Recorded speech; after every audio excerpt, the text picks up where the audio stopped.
that will go on in a very deep way, and he'll become more and more absorbed in that way.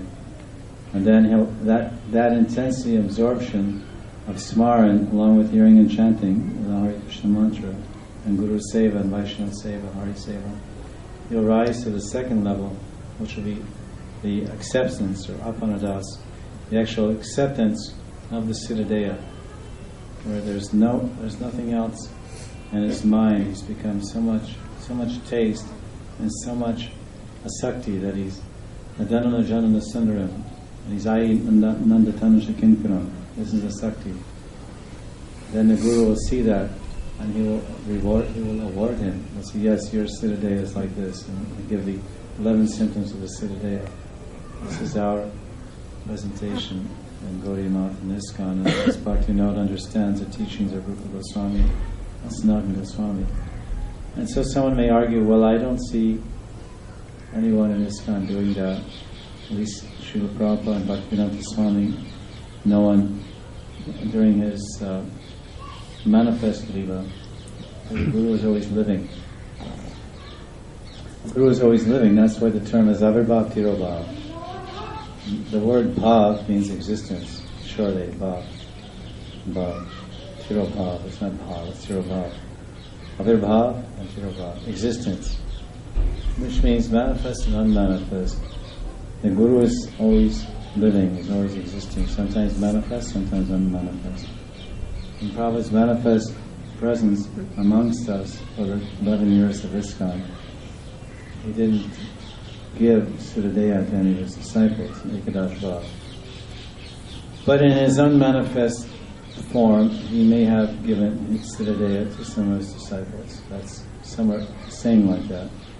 Now his subsequent followers, his disciples who are acting as Guru, they are not ostensibly or directly, that I know of, giving Siddhadeha or this Siddha Pranali Diksha, we sometimes use that term, Siddha Pranali Diksha to any of their followers in ISKCON. And Gaudiya Math is not done either unless it's done in an extremely secretive way. And sometimes people are criticizing others, criticizing ISKCON for that. And that's fine. So now how do we respond to this? So two things. One thing I mentioned is that there are different references in different books about this, that the Siddhadeha can be given directly by Diksha Guru, Siddhadeha can be given by Shiksha Guru, Siddhadeha can be given by an ascended master, and Siddhadeha can be given by Nitya Parishad, and Siddhadeha can be given by the Siddha mantra, the Hare Krishna mantra.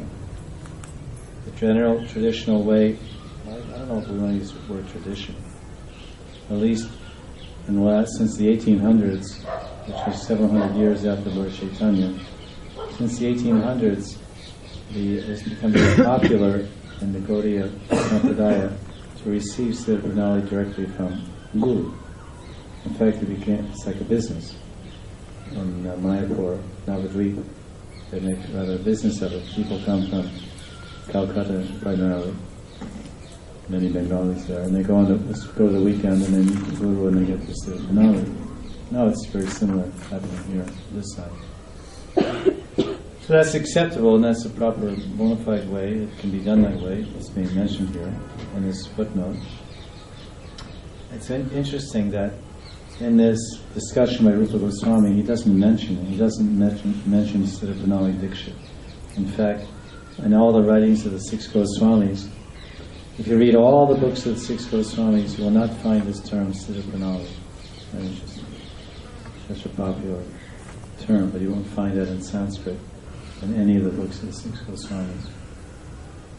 The idea was first written about by Gopal Guru Goswami's disciple, Dhyan Chandra, who lived roughly just after the time of Lord Chaitanya, Sri Chaitanya Mahaprabhu. Gopal Guru was contemporary, he had some pastimes with Lord Chaitanya. So he wrote something about it. And it wasn't much popular initially, but then it became more popular. So as I mentioned, these are different ways